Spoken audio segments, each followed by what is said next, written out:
So I am excited for this session featuring influential thinkers, emerging leaders from around the globe who love humanity enough to keep the off-world free of debris. The idea for the diverse dozen came from the mind of Moriba Jah, an off-world advocate and visionary. Moriba is an associate professor of aerospace engineering and engineering mechanics from the University of Texas, Austin. You guys ready for this? Hold on tight because this is going to be rapid fire. It's going to be lightning round. Moriba, are you ready? Woo. Let's give them a warm welcome. Ready, set, go.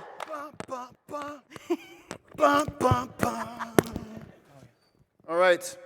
Thank you very much, everybody. I'm very, very excited for this, diverse dozen. Unfortunately, not everybody could come out and be a participant live with you today, but we do have 3 of the D12 that are here with me today, and I'm very, very, very excited. So let me try to do whatever I can to get out of their way and introduce them one by one.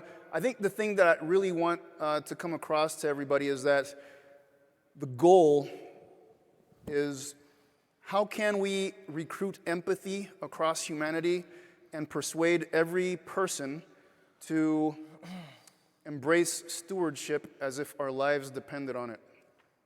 That is the goal, especially in light of recent events. And so I think we're, in one way, shape, or another, we're going to talk about these things and hopefully get to that objective. And so without further ado, I would like to first welcome to the tarima, the stage as it were, Emma Loudon, who's a PhD student at Yale. Thank you. Satellites are an essential part of our everyday lives. Phones, GPS, internet, banking. Our lives revolve around objects that revolve around us in orbit. And yet, despite decades of forewarning about the impending catastrophe of excessive space debris, there is no effective international solution. There have been small steps taken here and there by disparate groups. And these small steps, while undeniable forward progress, are often lacking in specificity or have limited feasibility. To make the giant leaps needed to prevent orbital debris from becoming a tragedy of the commons, we have to recruit empathy from all of the stakeholders. There's already technology in existence for on-orbit servicing, life extension, and cleanup. And there are detailed and existing international and national policy frameworks. What's missing is empathy recruitment to explain to the world, to the public, to the policymakers why on earth they should care enough about tiny pieces of debris floating around the Earth to devote time, money, and energy to the issue. The solution is a story, a framing, that explains why everyone should care about the spiderweb of satellites soaring around above our planet. Storytelling is powerful because it appeals to the limbic brain, the first part to form over the course of human evolution. It calls to our gut and to feelings of trust and loyalty, as opposed to relying upon the neocortex, the rational part of our brain, to make decisions. We know that storytelling is powerful at producing change because there's been Nobel Prize-winning work showing that humans are most sensitive not to rationality, but to the framing of issues. For example, the deliberate framing of climate change as a scientifically contentious issue, as opposed to a resolved one, has resulted in decades of debate with limited action, a clear example of the power of a compelling story to change public opinion, affect the actions of decision makers, and effectively alter the future of our planet. One could argue that Greta Thunberg has actually done more for climate change action than any scientist, simply by appealing to the world, not through facts, but as a child fearful for her future. She recruited empathy for her cause. The first era of space exploration started with the launch of a single satellite, Sputnik. That launch marked the start of the first phase of space exploration. During this era, the Apollo era, the story of space exploration was one of exploration for the sake of showing national strength and dominance in trying to win the space race. Following the Apollo era, that story shifted, and it became one of space exploration for the sake of science, for the sake of learning, and for the sake of stepping out into the unknown. During that era, we've seen the number of satellites launched by companies and countries grow exponentially, And the use cases for satellites have continued to multiply as we find ways to use satellite data for Earth-based uses. In addition, that satellite data, those satellites relay information from orbiters and rovers and telescopes.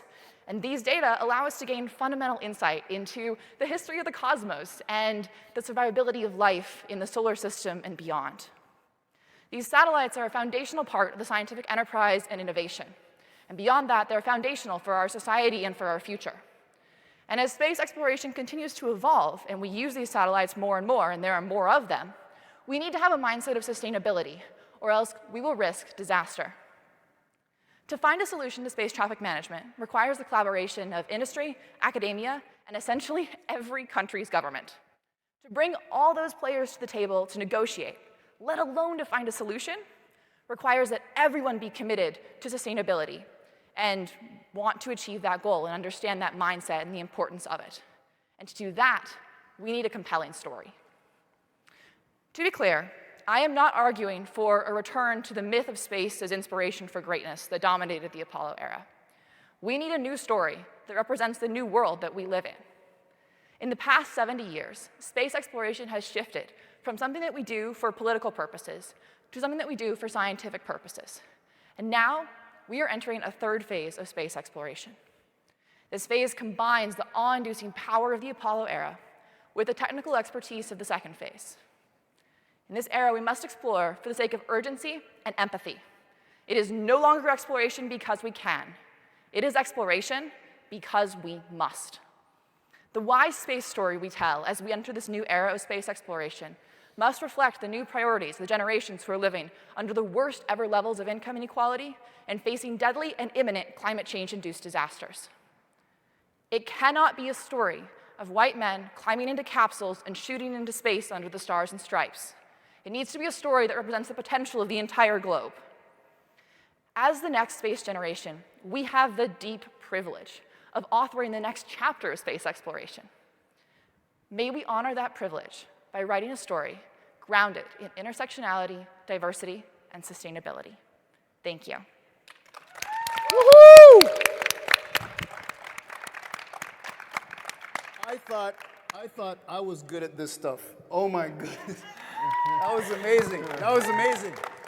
Thank you so much, Emma. So the next person I want to welcome to the stage is Ilaria Cinelli. Oh, thank you so much for that. Ilaria Cinelli, who's going to talk about some amazing stuff regarding space sustainability as well. Please, Ilaria. Thank you. Working in the space sector is like playing Jenga. We all want the tower to be higher and higher and higher. But here's the thing, not all the layers have 3 blocks. And so the tower became unstable. How can we make it stable? Space Jenga players like to keep moving blocks around. And they don't really want to worry too much about tower instability. And so there are 2 ways for doing that. One is through regulation-making processes. And let's be honest, this is not a priority for the most. Second is through multilateral cooperation. And the question is, do we have to cooperate? We have enough evidence that we should. Just look recently at the news. Space debris are becoming a threat to human spaceflight and activities in space. And countries are having a hard time tracking space debris coming from space up to the ground. If you look at the big picture, you see that there are gaps dividing the space domain and the ground. And so, going back to the Jenga tower, the tower base builds on a base that is unstable itself. And so, any solution that we want to provide for enhancing the space sector should address some gaps that are within the space domain and the ground domain. But let me tell you, there is a solution. I think an AI-based risk evaluation platform is the most effective solution that we could reach right now. And that's for 3 main reasons. One, entities such as state, countries, a university, private company should contribute building such a platform for understanding their impact and they're willing to grow in the space sector. And I'm not talking about sharing data repository. I'm talking about sharing quantities that would increase the accuracy of risk evaluation. which is way different, and that is convenient for states because they don't have to share their secrecies. Second, space Jenga players like to keep moving blocks around the space Jenga tower, but they have to realize that any times that they move blocks around, they have, there can be consequences. And so we need data to quantify consequences, not just for the specific space sector, but for the entire space sector and for ground activities as well. And third, this is where the part that I think I care the most is about space safety. We got to have an international consensus about what space safety really means, because right now, if you look at the facts, it's really arguable. So space is supposed to be an enabler of ground activities, but right now, space is becoming a threat to ground activities, and we have the responsibility of protecting our planet, our species, and then after our businesses. So we shall invest in multilateral cooperation because we share the same responsibility, which is protecting our planet. And so in brief, I think that having an AI-based risk evaluation platform is a way for, and investing in an information sharing system. And so openness and transparency in data sharing, which are principles of the Outer Space Treaty. And that is the first step toward multilateral cooperation, because it won't happen by chance. That is an open door for establishing a space cooperation, space traffic cooperation, for supporting regulation-making processing, and for having a space traffic management system that would be good and it provide enough support for all the country and all the space activities. Thank you. Woo. Amazing, amazing, Ilaria, and this just shows you that we don't just have voices about this stuff in the United States. Looks like our brothers and sisters in Italy have an opinion to bring to the table, so thank you so much for that, Ilaria. And now I have the pleasure of introducing Mina Takla, who's CEO and co-founder of Cosmo X. Why don't you talk to us about, your company is based in Egypt, correct? In the United States. But you were raised in... in Egypt, yeah. Yeah, so give us your perspective, brother. Take it away. Thank you so much. All right. The question of whether we need faster, more reliable, and more robust space-based services or a more sustainable orbital environment is non-binary. Space is not just a remote destination, much like air, land, and sea. It is a domain in which we operate to generate critical services for the benefit of humanity. However, as the demand for these services surges, and the supply strives to keep up, the very operations that enable these services are in danger of being severely disrupted as the probability of collisions increases. The solution to this dilemma is threefold: creating sustainable technology standards, commercial incentives, and business models that would urge space actors to be more responsible without stifling innovation and hampering business operations. But first, let's acknowledge that space is essential business.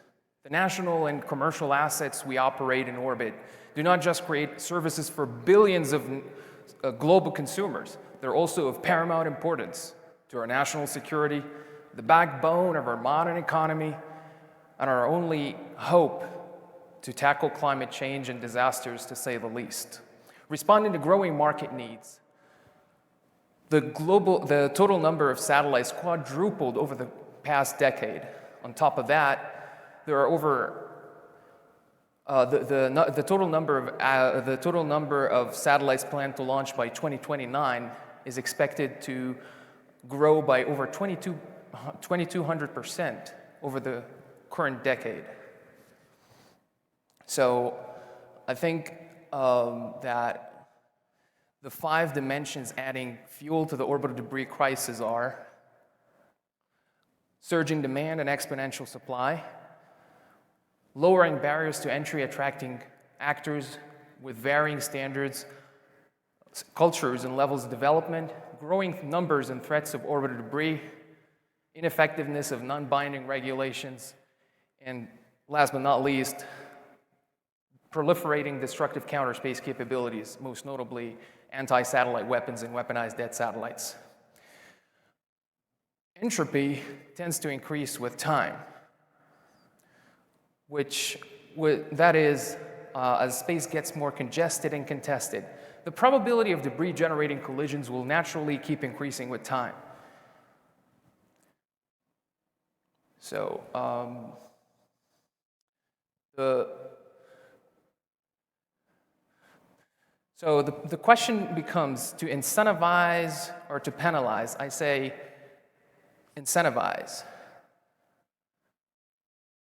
The space sustainability rating is a decentralized incentive system that quantifies the individual contribution of space actors through peer pressure rather than legally binding instruments by a centralized government or authority. Scoring operators with multiple factors that contribute to sustainability, it is the perfect multi-purpose vehicle to increase transparency, accountability, and credibility, empowering investors and regulators to incentivize best practices and call out irresponsible behavior. Moreover, the space sustainability rating can spur sustainable business competition and promote space environmentalism. Displaying SSR on space-based products would not only empower the public, but also urge space actors to be more responsible to maintain a competitive edge. If you ever heard of Kranzberg's first law, it states that technology is neither good nor bad, nor is it neutral. So it comes down to the user's intent and how they would use the technology. So why not influence users through incentives and peer pressure instead of trying to police them? Space does not exist in a vacuum. It has become ubiquitous in our everyday activities. Therefore, innovative efforts that do not increase the polarization among space actors, yet are efficiently implemented, not only directly benefit all space industry stakeholders, but also prioritize the hopes and needs of our modern society that is being increasingly and profoundly reliant on space. If you neglect the long-term sustainability of the space environment, you pull the plug on all of this. Thank you. Awesome, very awesome, Mina. So here's the deal, all right? You've just heard some fantabulous presentations here by 3 of our D12. We have some videos for the rest of the D12 that couldn't be with you here today to enjoy and bask in your awesomeness. So what we're gonna do is we're gonna get off stage. We're now going to show you what the rest of the D12 have to say, which is phenomenal. And then I'm gonna come back. So we're gonna leave, avoid the distraction of us being here. You'll see the rest of the D12 present some awesome stuff. And then I'll come back and we'll close. And hopefully you will then leave and spread the seed of empathy recruitment across humanity. All right? Cool? Thank you, everybody. Let's head off. My name is Dr. Cassandra. I'm a senior lecturer at the Australian National University's College of Law and a mission specialist with the AIM's Institute for Space. I want to start by acknowledging that I am coming to you recording from Canberra, Australia. The traditional owners here are the Ngunnawal and Ngambri peoples, and I acknowledge their elders, past, present, and emerging. And I acknowledge their ongoing, continuing connection to land, sea, and sky. And I want to ask, from that perspective of acknowledgement, past, present, and future, I want to ask you to think about sustainable management of our outer space environment with a slightly different lens.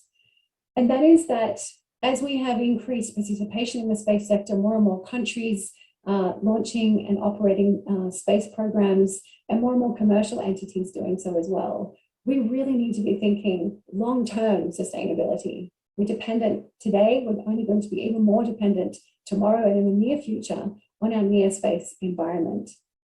And I think there's a lot to be learned from a culture which has 60,000 years of experience and knowledge about managing an environment for long-term sustainability and for intergenerational equity. Indigenous Australians have been managing the Australian environment, which is ostensibly very harsh. It has dramatic wet and dry seasons, and it has a lot of species that are dangerous or potentially lethal. And yet Indigenous Australians across the country have cultures and governance systems and laws around respecting the greater order of everything and the place that every living being and every natural entity has in that greater order. They're custodians. They're custodians carrying on from the past into the present and into the future. And we have some examples of environmental governance through giving legal personality to natural entities. In New Zealand, in 2017, the Wanganui River and the Te Urawera Park were both given legal personality, and they're governed by a board which has at least 50% representation of Maori, of Indigenous New Zealanders, to ensure that the best interests of that area are always put first, but include the interests in commercial entities and local and national governance. In Australia, the Yarra River has been recognised as a living entity, though it doesn't have legal personality, and Indigenous governance of this extremely important natural resource is given primary importance. And in Bangladesh in 2019, all rivers were given legal personality. Whether or not we consider giving legal personality to orbits or to the moon or to other natural entities in space, we can still take on lessons what it is to be a custodian for these natural resources upon which we are very dependent in the 21st century. There are companies who are operating on Indigenous lands in Australia and in many countries around the world. And if their impacts are on Indigenous lands, or if their environmental justice impacts on First Nations peoples, those are the companies that can be taking the lead here. By partnering with Indigenous and First Nations peoples, some companies are starting to do that in Australia, to recognise not only how to have governance of the lands on which these activities are taking place, but how to take on those governance principles and those long-term sustainability principles with respect to their activities in space. In the Northern Territory of Australia, the Yolngu people are very clear that the impacts on the cosmos are also impacts on Earth, and impacts on Earth will impact the cosmos. There is a mirroring between these different parts of the greater order. If we are filling the cosmos, filling our near-Earth environment with pollution, debris, and junk, and if we are continuing to launch more and more space objects at the rate that we're doing, we are causing instant damage to that cosmos in which the Yolngu's ancestors reside and where their spirits go when they die. And while it might be uncomfortable to think about what appears to be esoteric from a Western scientific point of view, there is an evidence-based in approaching the respect for the natural environment, both in terms of how we impact immediately on the ground and what we're doing in the sky. It's all part of the environment which we live in and we're dependent on. Indigenous Australians pass on from generation to generation the importance of managing the environment and its resources for the long term and for future generations. If lands or resources are misused, damaged, polluted, or not cared for in a way that future generations can still benefit, it's a heinous breach of many traditional laws. And this is how seriously we should be taking the long-term sustainability of outer space. We should have much stricter implications and sanctions, legal and financial, both globally at the international level for states, and states should be implementing that at the domestic level under their space licensing laws. Custodianship is an important principle. Long-term sustainability and intergenerational equity are things that are more than buzzwords. And if we want to take an evidence-based approach, we should be listening to those who have a millennia of knowledge about solving the wicked problems of space governance in the 21st century. Hi, my name is Elena Cirkovic, and I'm based at the University of Helsinki and an affiliate with the MIT Space Enabled Research Group and the Law and Theory Group at the University of Westminster. Here are some of my thoughts on issues related to space traffic management. New forms of access to remote areas of the Earth and outer space are increasingly facilitated by technological and scientific advances, now combined with growing privatization. At the same time, space technology delivers data crucial for monitoring climate change in remote regions of the Earth, such as the Arctic. This is why my work looks at phenomena like greenhouse gas emissions and orbital debris, as they are some of the unintended results of human activities, and in turn have the capacity to affect all planetary life, human and non-human. They're human-created, but also act in accordance with non-human laws. In other words, atmospheric chemistry is affected by humans, but does not care much for human-made laws. The ongoing environmental degradation of outer space is unpredictable and disruptive. A new understanding of the cosmic and post-anthropocentric political and juridical space might provide an alternative framework. A different ontology is needed, which no longer makes clear distinctions between human and non-human and recognizes biological and material agency. We need a new ethic for both the Earth system and outer space, which does not see the human as the center of the universe. Hello, my name is Dr. Meenu Ratnasbapti, and I'm a research engineer at the Space-Enabled Research Group at MIT's Media Lab. Tech-driven industries are all facing a similar challenge, a pacing problem, referring to the rapid advancement of technological change that is outpacing the regulatory oversight systems and policies that govern these technologies and their use. In just the past decade of the space industry, we've seen the growth of space actors and commercial space activities, lower satellite development and launch costs, and a growing global space economy, all of which are in stark contrast to the pace of development of regulatory guidelines and norms of behavior surrounding the long-term sustainable and responsible use of the space environment. Now, there are two sides of the coin. On one hand, as the number of stakeholders increase in regulatory processes, it's crucial to be inclusive in order to ensure a wide adoption of standards and well-defined norms of behavior. On the other hand, technical advances are emerging at a critical moment in international relations, and finding consensus-derived technical and safety standards is often a slow process, and efforts to manage and govern new risks and challenges are becoming increasingly complicated. In order to address the pacing gap, we need to consider new initiatives that serve as the bridge between new technology adoptions and yet to be defined regulatory policies.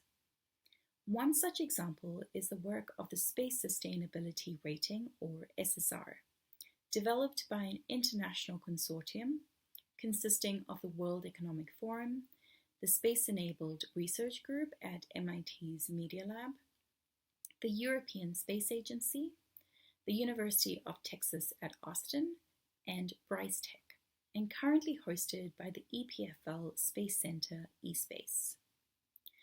The idea behind the SSR was to create a tool to assess and recognize space missions that are designed to be compatible with operations that reduce the potential harm to the orbital environment and the impact on other operators. Importantly, it also helps define what sustainability is through a series of metrics, enabling actors to clearly demonstrate their actions to pursue and abide by current regulatory mechanisms such as the UN Long-Term Sustainability Guidelines and the IADC Space Debris Mitigation Guidelines.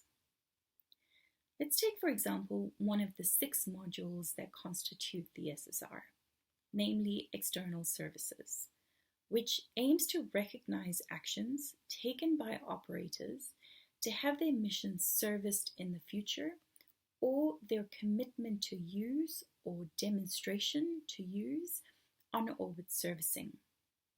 Now, while many of these services are still in the demonstration phase, significant amount of investment into these technologies are resulting in increased adoption in current and future missions.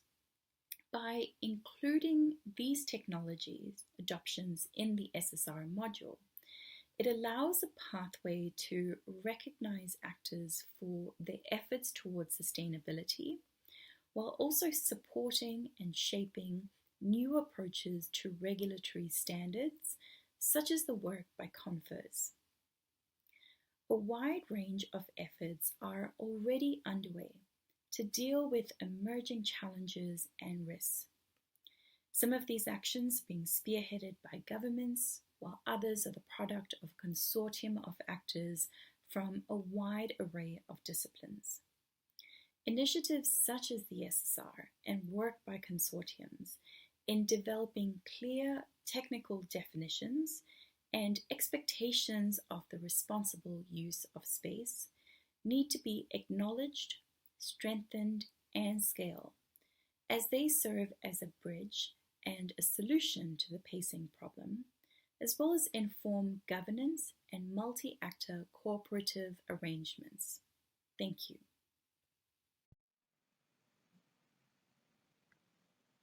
Hi, I'm Victoria Carter Cortez, and I'm a space strategy consultant at PwC France. Today, I'll be talking to you about a bottom-up approach to space sustainability. This year, we're celebrating 21 years of continuous human presence in space aboard the International Space Station.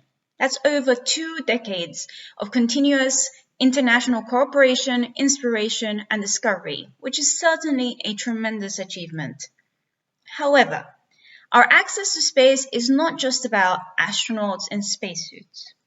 Access to the space environment is an enabler of daily life on Earth, where currently we have around 5,000 active satellites in Earth's orbit and ambitious plans for satellite mega-constellations that promise to revolutionize connectivity on Earth, reaching even the remotest of places.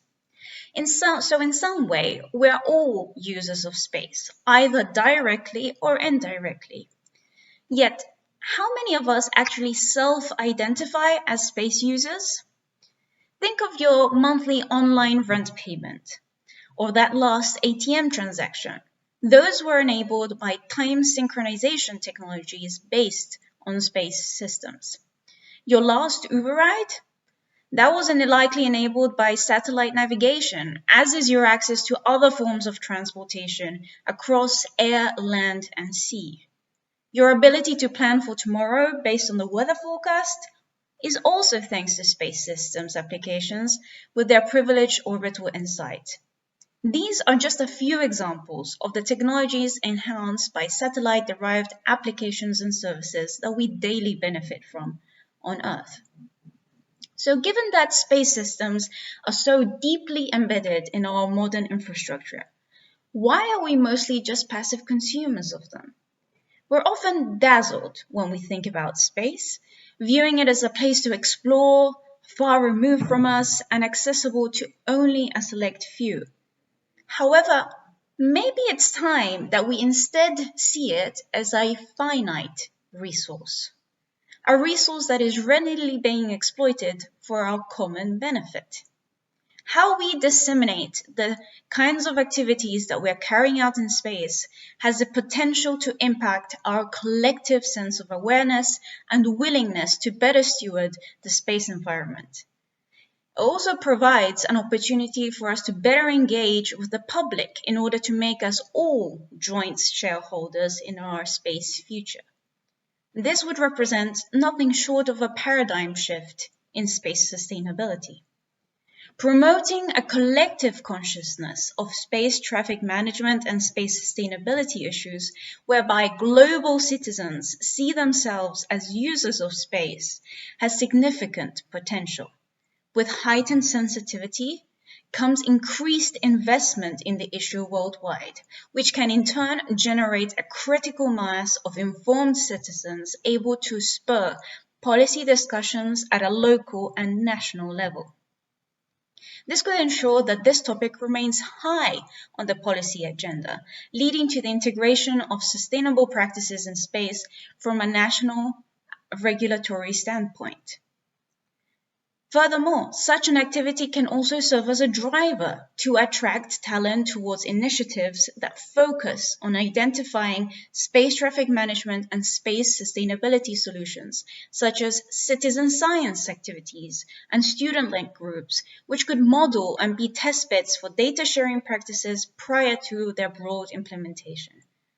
An International Day for Space Sustainability would be a further means to gain traction and generate discussions on the importance of transparency and data sharing as new norms of behavior emerge, and the importance of the space environment for our daily life here on Earth.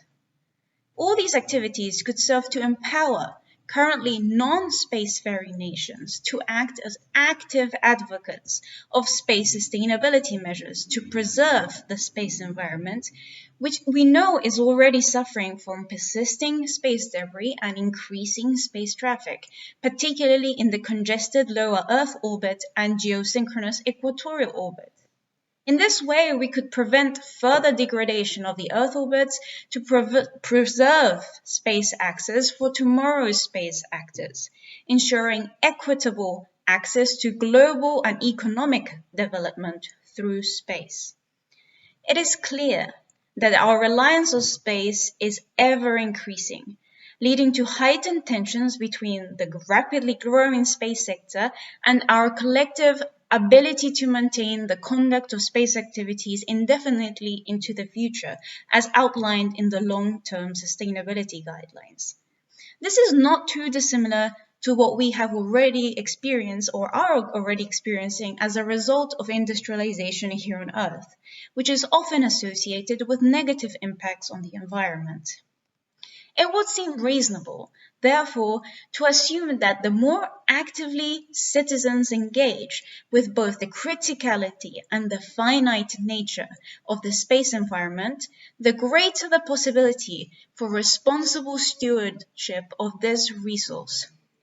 For this reason, I think it's upon us as space actors individually and collectively to engage with wider non-industry audiences to establish dialogues through which we can jointly determine and lay out our sustainable future in space.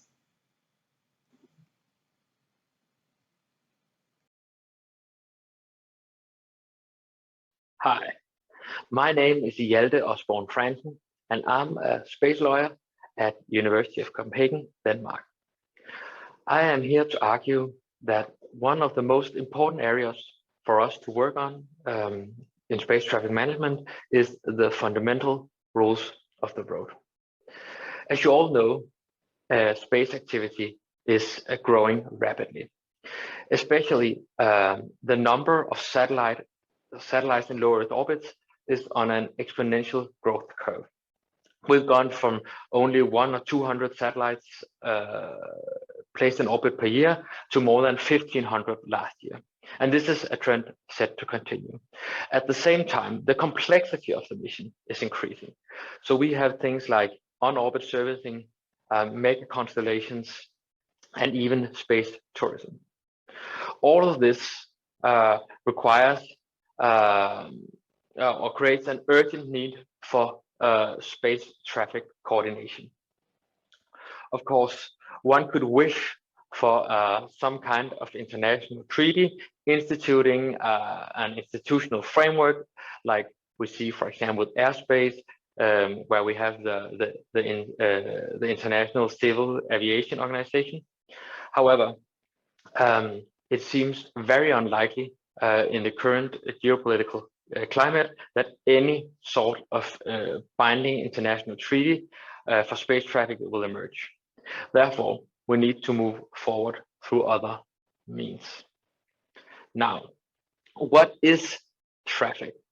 I think it's important to understand this concept also from a theoretical perspective. So conceptually, traffic is an emergent property of a system.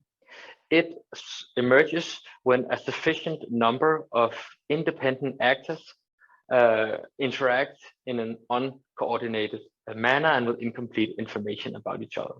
So for example, if you drive across the desert and you meet another driver through a random encounter, this is not a traffic situation. This is a random encounter. However, if you are caught in traffic on the motorway, you are a participant in a huge traffic system. I argue that Leo is changing from the desert situation where you have conjunctions now and then, and changing towards the traffic environment, where we'll have ongoing and frequent conjunction to have frequent traffic incidents, and therefore need a new form of governance.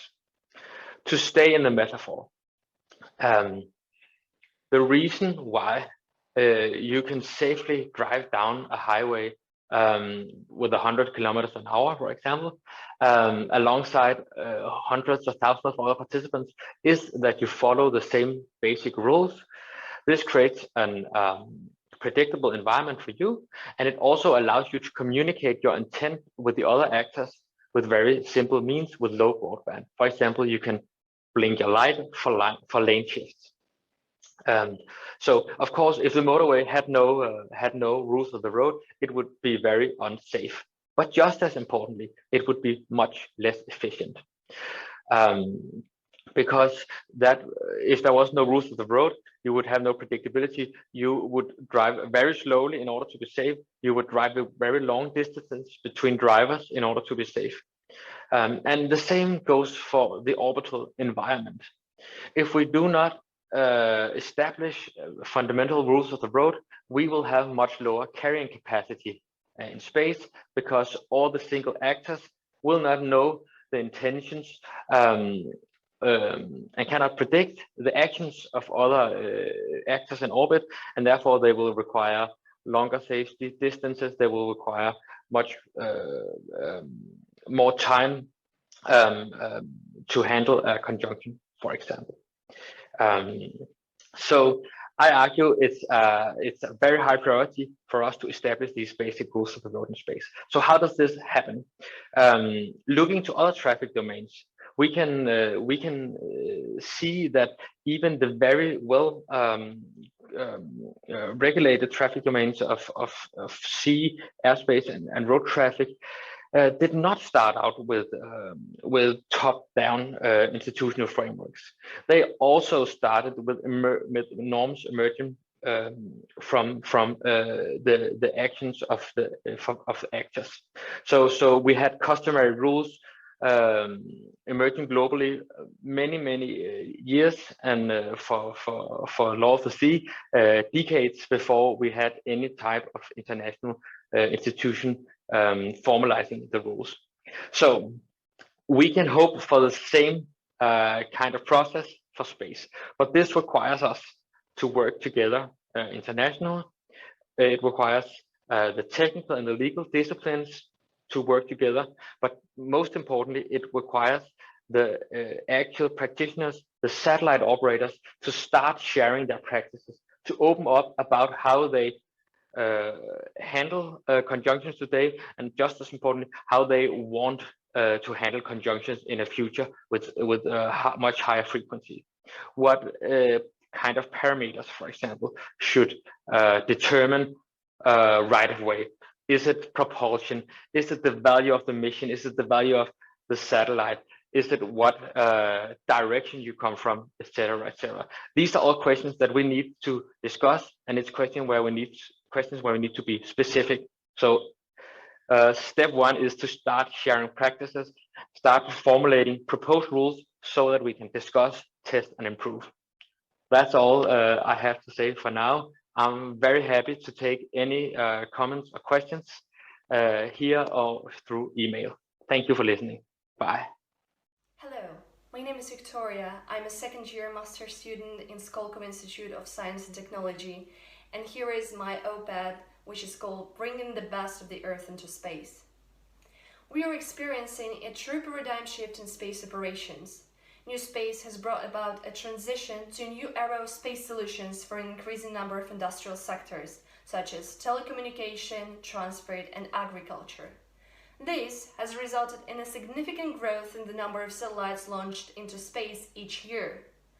Back in the early 20th century, an unexpected boom of the automobile industry brought about a consummate increase in the number of traffic jams, incidents, and accidents on the roads. As nonsensical it would be to forbid people to buy cars as a measure to prevent accidents and risks, so it is to prohibit satellite operators from launching new spacecraft. Instead, we might look at our experience here on Earth and bring our lessons learned up into space. Space assets are typically operated with a single-use mindset, assuming a lifetime limited by the amount of fuel on board, mission needs, or the time before a severe malfunction just incapacitates the functionality of a satellite. Once the satellite is launched into space, there is little that can be done to inspect, refuel, or repair it in orbit. This effectively forces satellite operators to abandon out-of-fuel, failed, or damaged spacecraft, which naturally results in more space debris and thus increased risks to the operational satellite population.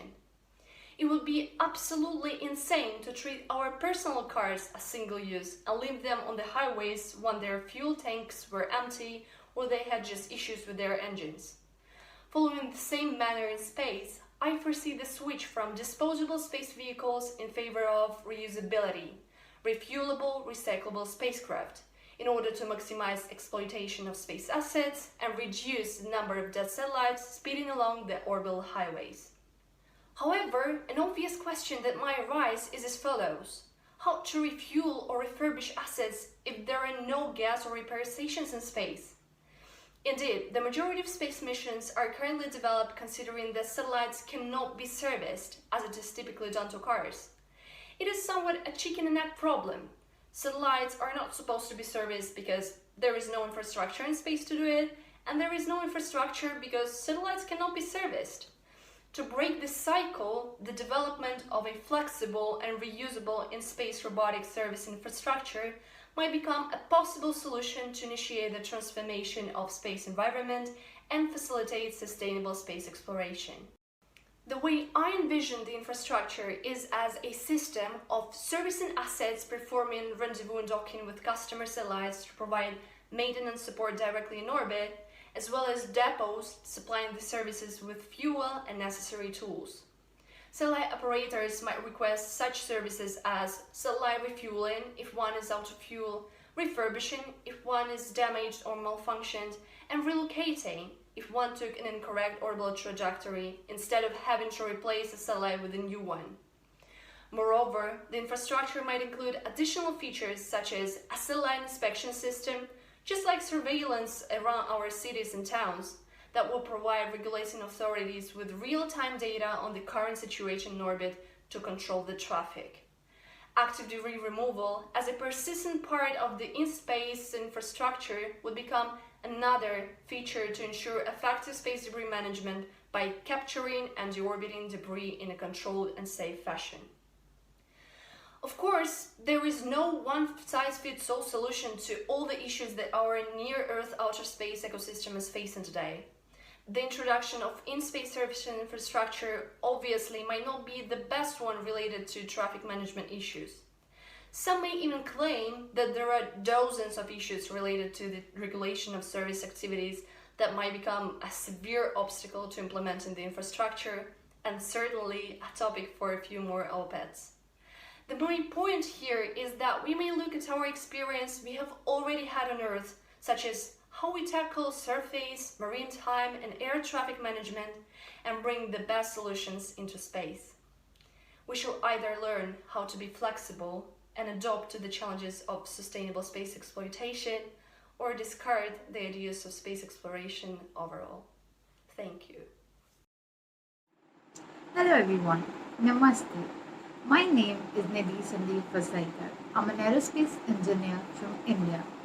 I was supposed to attend the Ascent conference today in Las Vegas, but due to the COVID restrictions, I was unable to do so. But let me take this time out to thank Dr. Moriba Jah and the AIAA team for giving me the opportunity to voice my opinion as a diverse dozen. The foundation stone of the space age was set on 4th October 1957 with the launch of the first artificial satellite by USSR, the Sputnik 1. Over the decades, we have seen significant increase in the number of satellites being sent into space.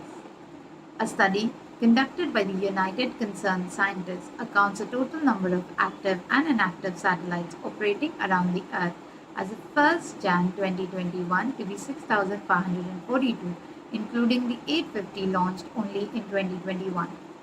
The United Nations Office for Outer Space Affairs segregated the satellite launch on its application, stating 1,832 were launched for communication, 906 for Earth observation, 350 for technology demonstration, 150 for navigation and positioning, 104 for space observation, and 30 for the others.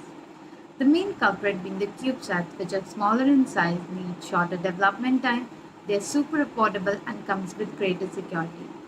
But they have triggered the current chaotic situation in the LEO orbit, which could lead to a catastrophe like the predicted Kessler syndrome, causing grave repercussions. We need to limit the number of satellites that have been launched into space, and the ones approved should have a collision avoidance system. The issue of space traffic management, space sustainability, and space security is not only related or affecting the spacefaring nations, but it's vital for the survival of humanity. My recommendations cater to the urgency in the field of space traffic management, focusing on different sustainable options, which in turn will also help to streamline the current existing process of sending satellites into space. Firstly, barcoding of satellites, also known as cataloging of satellites, which is a long due process that will help us to identify the models using Know Your Payload technique, which would consist of the details of any existing satellites like its launch date, expiry date, manufacturer details, and so on. Satellite data is vital for Earth observation, geospatial mapping, telecommunication, disaster management, navigation, and so much more. The data collected by the developed nations should also be available to the developing nations, as sharing of data would reduce the need for future launches by different entities with similar objectives. In the current scenario, there is no restriction what the contents of a payload are, as long as the launch requirements are fulfilled. There should be a proper code of conduct authorized by a central body that will carefully review the payload contents irrespective of the country or company launching them. Finally, a social responsibility towards effectively managing the space and to reduce the existing debris situation. Companies should pledge to declutter the orbital environment and work towards a common goal of net zero debris as a part of future contingencies. I would like to conclude by saying space revolution is not about contaminating and damaging the space environment, but to focus on different dimensions of development by being a responsible citizen of our planet Earth. Thank you. My name is Giuliana Rotola, a PhD candidate in Sustainable Development and Climate Change at Sant'Anna School of Advanced Studies. Observing space and celestial events has been a source of wonder and scientific discoveries for humanity for centuries. Unfortunately, today outer space is full of junk, 3,000 dead satellites to be exact, and over 34,000 pieces larger than 10 centimeters. And this figure is only expected to grow exponentially with the rise of satellite constellations. These are networks of 2 or more satellites used for various purposes, from navigation to Earth observation. The first larger non-satellite constellation, pioneered by Iridium, was conceived in 1987 to provide cell phone coverage in the United States. 66 satellites were placed into orbit, but today's constellations are far larger than their predecessors. For example, the Starlink constellation, operated by Elon Musk's SpaceX, has launched over 1,700 satellites in a grand global internet coverage initiative, and tens of thousands of satellites of many more operators are planned to be launched in the coming decades. Despite the benefits that such activities could bring to humanity, this has also generated numerous societal concerns. And on one hand, the plan for these constellations would be to improve the quality of life, especially in isolated communities, by providing internet connectivity on a larger global scale. But on the other hand, these operations constitute real commercial challenges, increase the level of congestion of low Earth orbit, and raise critical issues for the sustainability of the terrestrial and space environment. Some of the most pressing issues today come from the astronomy community, whose observations are massively impacted by the growing number of objects in orbit, with satellite trails crossing the field of view of optical telescopes or interfering with radio observations. And this has not been the first time the observation of the pristine sky was threatened. For example, MIT's Project Westport in 1961 and 1963 aimed to create an orbiting belt of hundreds of millions of copper wires around the Earth to create a secure global communication system. It was one of the first cases where the scientific community expressed concern about the impact this kind of space activities could create on optical and radio astronomy. And a similar problem was presented in 2001 by the International Astronomical Union, considering the detrimental effect of obtrusive space advertising on astronomical observations. So, although there have been discussions for the protection of astronomy in international fora, we are still facing today similar concerns. To what extent will constellations disrupt the dark and quiet skies and impede astronomical research? And satellite constellations also already occupy substantial portions of valuable orbits, whose use will be limited for actors that today do not have yet access to space. So how can we guarantee tangible equity that can allow the exploration and use of space considering the needs of developing countries, as prescribed by the Outer Space Treaty, which is the Magna Carta of space activities? From an international law perspective, outer space is free for everyone to access, use, and explore. But there are, however, some limitations to these freedoms that cannot be neglected. The exploration and use of outer space should be the province of all humankind. They should happen for the benefit and in the interest of everyone, including developing countries, and in the interest of future generations. In the past couple of years, I've been actively involved in recent international efforts to coordinate the interests of astronomers, satellite operators, policymakers, legislators, and community representatives. One thing was clear: the space sector has evolved and the number of stakeholders in exploring and using outer space has increased. Today, there is an urgent need to acknowledge the different concerns involved and consider several segments of humanity that are impacted by space activities. These confrontations have produced compelling recommendations, but there are still some steps that needed to guarantee a harmonized coexistence of uses of outer space. First, international guidelines to implement the existing principle of international law, recognizing today's most urgent concerns. Second, the continuous engagement with stakeholders and discussion with the industry for their better involvement in decision-making processes. And finally, a more remarkable coherence of policy objectives across the space sector. Suppose a solution is not immediately found to satellite constellations' impacts on ground-based and space-based activities. In that case, this could lead to the end of the observation of the dark skies as we have always experienced in the past centuries, and increase the number of objects in orbit, producing an ever more unstable and unsafe space environment. This challenge is urgent and compelling, as it requires attention from multiple perspectives.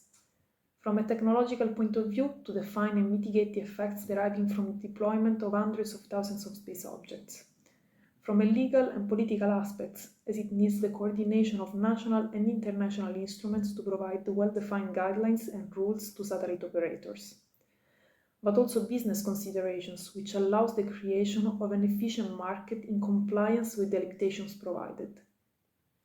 And only through a combined and prompt considerations of these aspects, it will be possible to envision a more safe, sustainable, and intergenerational use of space. Thank you very much.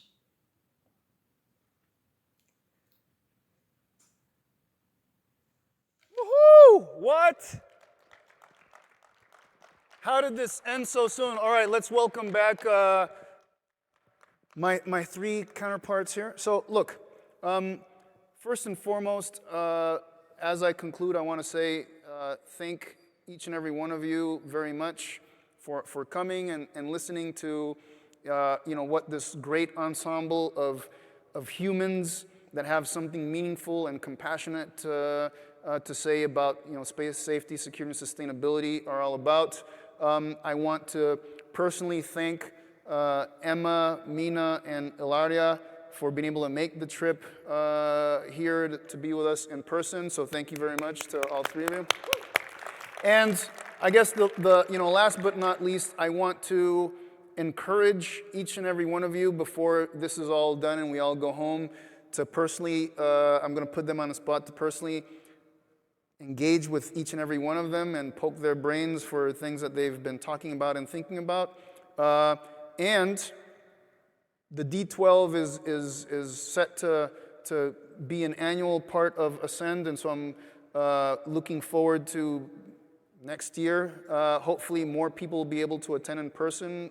Hopefully we'll be able to get through this pandemic successfully. And so thank you very much.